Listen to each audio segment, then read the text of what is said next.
আমার প্রিয় বন্ধুরা, দেখো আজ সকাল থেকেই বৃষ্টি নেমে গেছে। আর সত্যি বৃষ্টিটা দেখতে খুব ভালো লাগছিল, তাই ভাবলাম হাতটা একটু ভিজিয়ে নিই, ছোটোবেলার অভ্যাসের মতো। তো দেখো বৃষ্টিটা থেমে গেছে, আর কত পাখি এসেছে। আমাদের যে উঠোনে আম গাছটা আছে, ওই আম গাছটাতেই বসে থাকে জানো। আর আমি দুটো বিস্কুট ভেঙে দিতে অমনি পাখিগুলো সব উড়ে উড়ে চলে এলো। আর দেখো একটা করে নিয়ে গাছে যাচ্ছে, আবার অনেকে এসে খাচ্ছে। ওই দেখো গাছেও অনেক পাখি বসে আছে আর উড়ে উড়ে আসছে। তো জানো, এটা আমি শিখেছি আমার শ্বশুর মশাইয়ের কাছ থেকে। উনি কি জানো তো, সকালে রোজ পাখিকে বিস্কুট দিতেন আর তারপরে চা খেতেন। তো তবে উনি এখন আর বর্তমানে নেই। তো ওনার অভ্যাসটা আমার মনের মধ্যে রয়ে গেছে, আর আমিও সেটা শিখে নিয়েছি আর ওনার মতোই করি। আর যাই হোক, সকালের সমস্ত কাজকর্ম সারা হয়ে গেছে। এই দেখো মাম্মারা আর আমি চা খেতে বসেছি। মাম্মা আজকে কমপ্লান খেলো না, ছাতুও খেলো না, বললো মা আমি আজকে টোস্ট দিয়ে চা খাবো। ও তো কাকুর দোকান থেকে টোস্ট এনে এসছে। আর এদিকে ডলু সোনারও খাবার রেডি করে নিয়েছি, ও উঠে পড়েছে। আর মাম্মাম সকালে পড়তে চলে গেল। আর তারপরে আমি স্নান টান করে চলে এলাম সিঁদুরটা পরে নিতে। তো দেখো ডুলু সোনা বিছানায় খেলা করছে, আর আমি এইদিকে সিঁদুরটা পরে নিচ্ছি। তো যাই হোক আমার প্রিয় বন্ধুরা, সুপ্রভাত। আশা করি সকলেই ভালো আছো, সুস্থ আছো।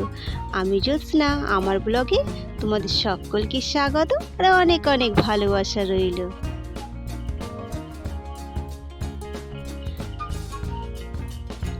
তো দেখো বন্ধুরা, সকালের সমস্ত কাজকর্ম তো সারা হয়ে গেছে, আর আমি চলে এসেছি জল ভরতে।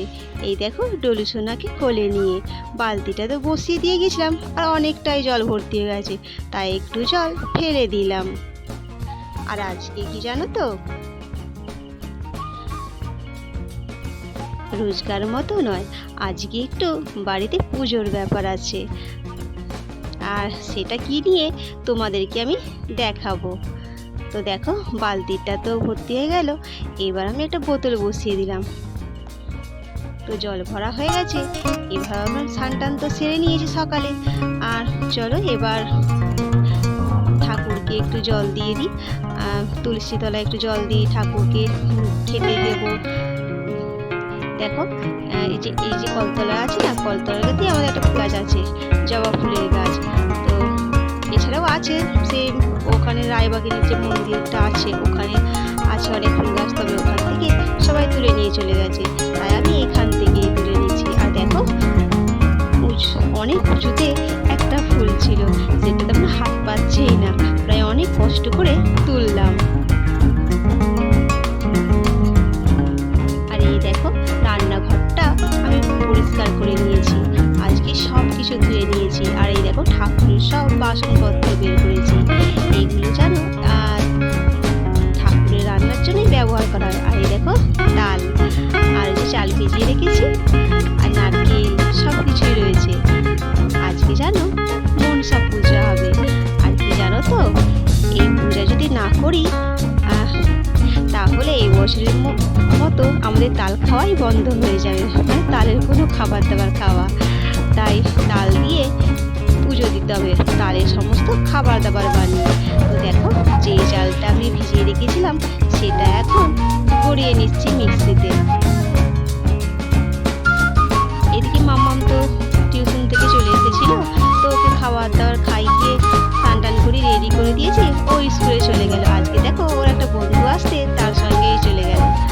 আর এই দেখো আমিও বসে গেছি তাল কাটতে। আর এই দেখো তালটা ভেঙে নিলাম, এবার তালের যে খোলাগুলো থাকে ওগুলো আস্তে আস্তে বের করে নেব, বের করে ফেলে দেবো। আর মাঝখানে যে আটি সমেত তালটা থাকে ওটাই আমি কাটবো। আর এই দেখো এটাই হলো আমার তাল কাটার যন্ত্র, বাঁশের তৈরি। তো তোমাদের কারো বাড়িতে যদি এরকম থাকে একটু জানিও। আমাদের গ্রামে তো আমরা এরকমভাবেই তাল কাটি, এই যন্ত্রের সাহায্যে, এই বাঁশ দিয়ে বানানো।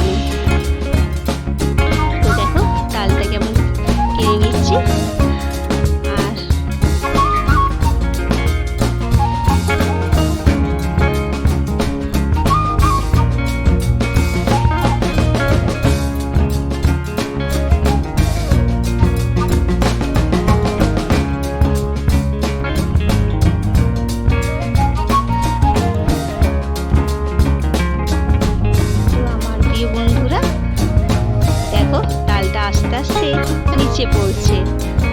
তো এরকমভাবে তালগুলো নিচে পড়ে। তো যাই হোক, তাল কাটা তো আবার হয়ে গেল। ওই দেখো ওখানে কলা গাছ আছে, ওই কলা গাছ থেকে আমি কলা পাতা তুলতে যাব, মানে কলা পাতা কাটতে যাব। ওই দেখো হাতে কাস্তে নিয়েছি, ওই কাস্তে করেই আমি কলা পাতা কাটবো। চলো এই কলা পাতাটাই কাটবো। আর একটা ছেঁড়া ছিল, ওটা আমার লাগবে না, আমি এটাই নিচ্ছি। কলা পাতা কাটাতে আমার হয়ে গেল। চলো পুজোর সমস্ত সামগ্রীগুলো তোমাদের দেখিয়ে দিই। আজকে পুজোর জন্য যে খাবার দাবার বানাবো এই সমস্ত জিনিসগুলোই আমার লাগবে। যেমন তাল কেটে নিয়েছি দেখো, আর ময়দা আছে, গুড় আছে, চালের গুঁড়ি আছে, আর এই যে নারকেল কুড়বো বলে কলা পাতা পেতেছি। তো যাই হোক আমার প্রিয় বন্ধুরা, তোমাদের কাছে আমার একটা ছোট্ট অনুরোধ রইল, তোমরা আমার ভিডিওটা সম্পূর্ণ দেখো, আর ভালো লাগলে একটা লাইক করে দিও, আর সাবস্ক্রাইব করে পাশে থেকো। আর এই দেখো নারকেলটা আমি ভেঙে নিলাম।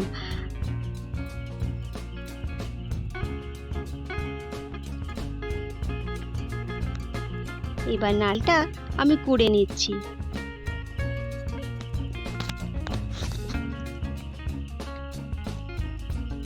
আর জানো তো মাম্মাম পুর পিঠে খেতে খুব ভালোবাসে, তালের ভাজা পিঠে, তাই তাল দিয়ে ওর জন্য একটু পুর পিঠে বানাচ্ছি। আর ঠাকুরকেও তো পুজোতে আগে দিতে হবে। আর এই দেখো আজকে প্লাস্টিকে করেই তেল এনেছি দোকান থেকে, জানো তো, কারণ ঠাকুরের তো সেই জন্য সব আলাদা সব কিছুই আনা হয়েছে। আর এই দেখো লুচিটা আমি বেলছি, আগে তো ময়দা মাখিয়ে রেখেছিলাম তাল দিয়ে। আর এই দেখো লুচিটা বেলছি, এবার বেলা হয়ে গেছে, এবার তেলটা গরম হয়ে গেছে, তেলের মধ্যে দিয়ে দিলাম। এই দেখো, আর এই যে আমাদের ঠাকুরের থালা, এতেই ঠাকুরকে সব কিছু সাজিয়ে দেবো। আর জানো তো আজকে আমাদের আর দুপুরে ভাত হবে না, আজকে এই সমস্ত যে ঠাকুরের খাবার দাবার করছি আমাদেরও এই সমস্ত খাবার দাবারই খাওয়া দাওয়া করতে হবে। তো দেখো দু জায়গায় পুজো হবে, তাই দু জায়গায় ঠাকুরের জন্য খাবার তো রেডি করে নিয়েছি। আর এই দেখো আমি যাচ্ছি এখন রায়বাগিনী মন্দিরে পুজো দিতে। আর ওখানে চাল আরও যে সমস্ত কিছু লাগে সেগুলো তো দেওয়া হয়ে গেছে, আর আমি শুধু খাবারটা করছিলাম বলে আমি দিতে আসছি, মা ওইগুলো দিয়ে চলে গেছে। আর এই দেখো ঠাকুর মশাই এসে গেছেন, উনি তো পুজোয় বসবেন বলে সব কিছু রেডি করছেন। তো আমি দিয়ে চলে গেলাম, কারণ ওদিকে তো আরও খাবার দাবার করতে হবে, বাড়িতে সবাই যা কিছু খাওয়া দাওয়া করবে সেগুলো তো বানাতে হবে, তাই আমি দিয়ে চলে গেলাম। মা এসে বসবে পুজোতে ওখানে। তো দেখো এটা ফুলুরি বানাবো, এতে কি জানো তো চাল গুঁড়ি, ময়দা আর গুড় আর একটু নারকেল দিয়েছি, জানো তো নারকেল দিলে খুব ভালো লাগে খেতে। আর কালো জিরে তো দিয়েছি, দিয়ে মাখিয়েছি, দিয়ে এবার দেখো ভাজছি। আর এই দেখো তো কড়াতে তো ফুলুরিটা হচ্ছে, তাল ফুলুরিটা। আমি ভাবলাম এই সময় ডলু সোনাকে একটু জুস করে খাইয়ে দিই, ওর কাকুর সঙ্গে খেলা করছিল। আর দেখো ওর জন্য একটু জুস বানাচ্ছি, আর ওইদিকে আমার তাল ফুলুরি হচ্ছে। সত্যি তালের খাবার খেতে খুব ভালো লাগে, তোমাদের কাদের ভালো লাগে একটু জানিও, আমরা তো খুব খেতে ভালোবাসি।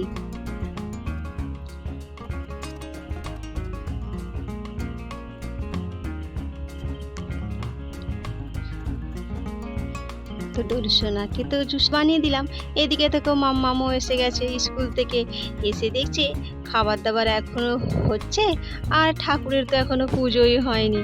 তো ঠাকুরের পুজো না শেষ হলে ও তো খেতে পারবে না, সেই জন্য দেখো তালপুরিও তো বানিয়েছি, এছাড়া যে সমস্ত খাবারগুলো বানিয়েছি সেগুলো রয়েছে।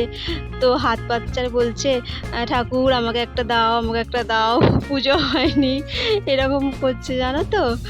স্কুল থেকে এসে খিদেও পেয়েছে আর খেতেও পাচ্ছে না কিছু, এই সমস্ত খাবারই হয়েছে, যেহেতু এখনো পুজো শেষ হয়নি তাই ও খেতে পাচ্ছে না। আর ওই দেখো ওখানে কড়াই বসা আছে, আর ও দেখো কি করছে, ছানটা দিয়ে উল্টাতে যাচ্ছে, নাড়ানাড়ি করতে যাচ্ছে। তো গরম তেল বলো, বাচ্চা ছেলে গায়ে পড়ে যাবে, তো বারণ করলাম। আর এই দেখো ওখানে তো পুজো দিয়ে এসেছি রায়বাগিনীর মন্দিরে, এবার আমাদের মনসাতলায় পুজো হচ্ছে। আর এদিকে দেখো ডলু সোনার পাপা চলে এলো, আজ তো শনিবার, ডলু সোনার পাপা তো বাড়ি আসে। তো বন্ধুরা, বিকেলে সমস্ত কাজকর্ম সারা হয়ে গেছে। আর এদিকে দুপুরেও জামা কাপড় যে সমস্ত সকালে ধুয়েছিলাম সেগুলো মেলা হয়নি। তো ভাবলাম ডলুসোনাকে ঘুম পাড়িয়ে দিয়ে চলে যাই মিলতে। এখন অবশ্য বিকেল হয়ে গেছে, তো যাই হোক মিলে দিয়ে একটু হাওয়ায় যদি শুকিয়ে। বিকেলে মাম্মাম তো খেলতে বেরিয়ে গেল। তো যাই হোক আমার প্রিয় বন্ধুরা, আজকের ভিডিওটা এই পর্যন্ত। যারা নতুন বন্ধু হয়ে ভিডিওটা দেখছো তাদের একটা লাইক সাবস্ক্রাইব করে দেওয়ার অনুরোধ রইল। আর যারা আমার পুরনো বন্ধু হয়ে আছো তাদের তো অসংখ্য ধন্যবাদ পাশে থাকার জন্য। তো সকলেই ভালো থেকো, সুস্থ থেকো। ততক্ষণে টাটা, বাই।